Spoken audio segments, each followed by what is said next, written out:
Resistance 3 is the third and final Resistance game being developed by Insomniac Games. Whether or not there'll be a fourth Resistance game remains to be seen. However, let's not get ahead of ourselves. Resistance 3 still proves it can deliver action and suspense much like a Hollywood movie. Tell me I'm crazy.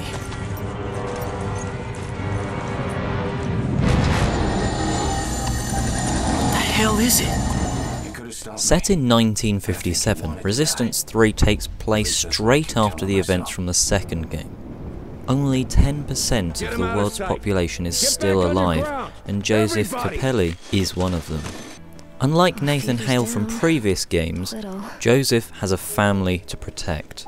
When Joseph meets Dr. Malikov, he's advised that a mysterious sphere has erected itself in New York City, creating a giant wormhole. The sphere is dropping Earth's temperature, potentially making it enter another ice age.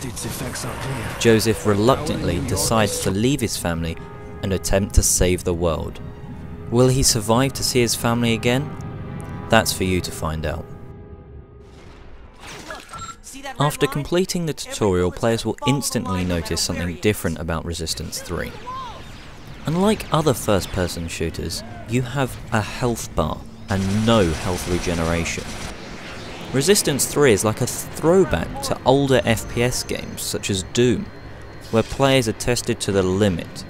Quite frankly, it's a great thing to see health regeneration gone in Resistance 3, as it makes the game much more challenging. Let's regroup in the shop!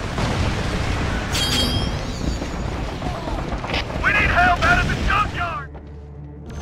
Another thing players will notice is that you can hold more than 2 guns at a time. This is also unlike most first-person shooters, as you are allowed to carry a machine gun, a shotgun, and even a rocket launcher all at the same time. Thankfully it's not described where Joseph holds these weapons, but it's a great feature to have in the game, as you'll need every weapon in Resistance 3 if you want to come out of it alive. Another great feature that Resistance 3 has is split-screen co-op mode. If you're finding the game a little too hard in single player, you can always call a friend over to help you out. Split screen is also featured in the game's multiplayer mode. Much like Call of Duty Black Ops, instead of playing online by yourself, a second player can drop in and help you out on the same console.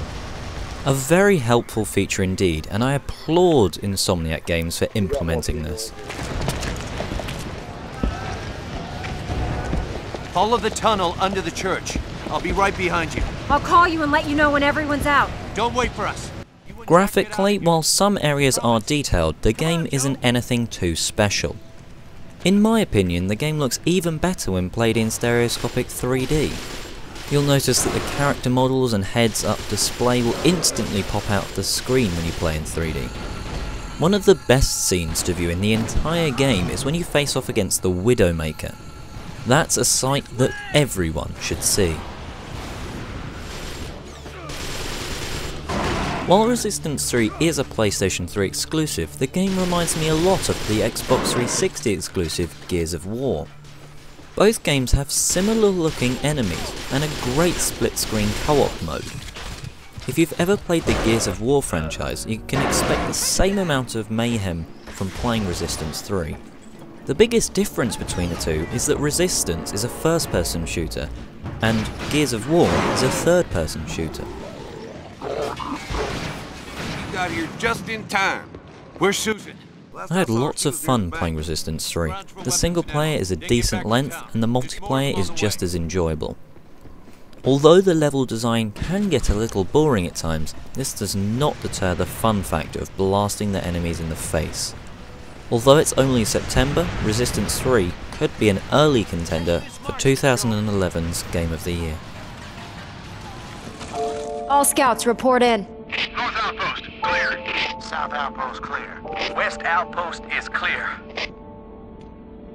Tommy Dean, report in. We give Resistance 3 a 4.5 out of 5. For our full written review, please check out justpushstart.com. This is Oliver East, signing out. I'm okay. How is he? Oh, fever's down. little.